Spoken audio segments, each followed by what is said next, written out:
This weekend will be all about basketball as the Final Four in the NCAA tournament will play out right here on Channel 4. I recently sat down for an exclusive interview with a basketball legend, Karl Malone, a Louisiana native who earned a spot in the Basketball Hall of Fame. Naturally, I thought we would talk just about basketball, but as you're about to see, Malone opened up about much more. Most interviews don't start this way. I gotta say, you're not what I expected. It's not every day a member of the Basketball Hall of Fame tells you to wipe some sleep out of your eye. But this is the part of Karl Malone few of us get to see. And I found out there's a lot we don't know about the player who was known as the Mailman. People say my nickname the Mailman, but my first nickname, I got two of them. One of them was Boo Boo. Boo Boo Malone. Yeah, and if you make fun of that, I'm gonna tell you my story. I didn't think about a bathroom when I had the Boo Boo. That's where that one came from. Well, really getting to know you. And my grandfather called me Noonie. Noonie? Noonie. That's what he called me.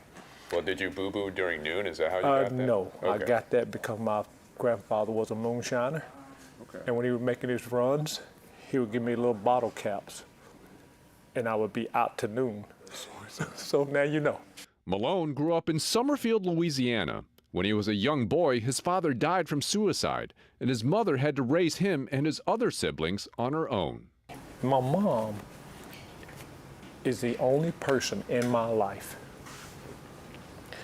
that every dream I had as a little boy, not my siblings, not my friends, not my teachers, anything that other people would laugh and think outlandish, she would always say, I know you will.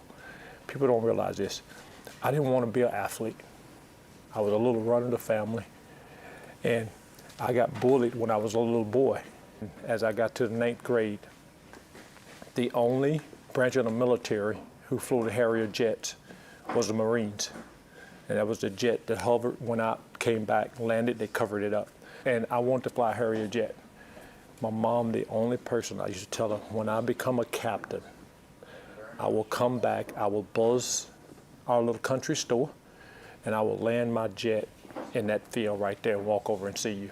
And then I started playing basketball. And I said, Mom, I want to be one of the best. But if I'm not the best, no one would ever outwork me. He brought that work ethic to Louisiana Tech, where he's still a legend, then to the Utah Jazz, and eventually the LA Lakers. In almost 20 years in the NBA, he made 2 finals appearances, was a member of the 1992 Dream Team, and became the second all-time leading scorer, trailing only Kareem Abdul-Jabbar. But for all the great athletes he encountered in his life, he only wanted to meet one. And that guy happened to be Muhammad Ali, by the way. And then I met him. And I remember my second year, I met him. He walked through the door. Where was this, though? MGM in Vegas. He walked through the door, and I'm looking at him. And then he said, hey, after this, we're going up to meet him and talk to him. So I sit over in the corner, and I'm watching him.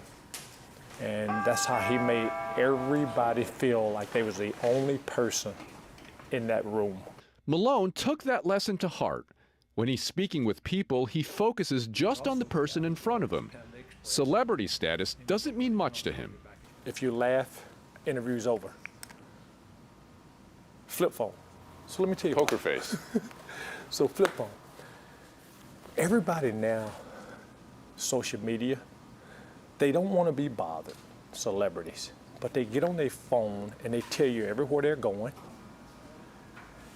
And then when they get there, they don't want to be bothered with you, but they broadcast, I'm going to the mall with my buddies, and they pull up in a limo. Well, everybody look at a limo.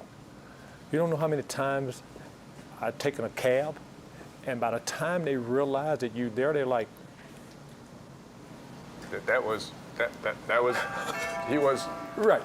But if you show up in a limo, and I broadcast everywhere you go, you know, that's what I always tell my family. I don't care what you post after we go on a trip, but when we're there, don't post where I'm at. Enjoy the moment. Enjoy the moment. In part two of our exclusive interview with Malone, he talks about how his love for South Louisiana is growing and why he chose Metairie for one of his latest business ventures. And I get a chance to share a bit of my personal admiration. Part two will air Monday after the NCAA championship. For extras from the interview, head to our website at WWLTV.com.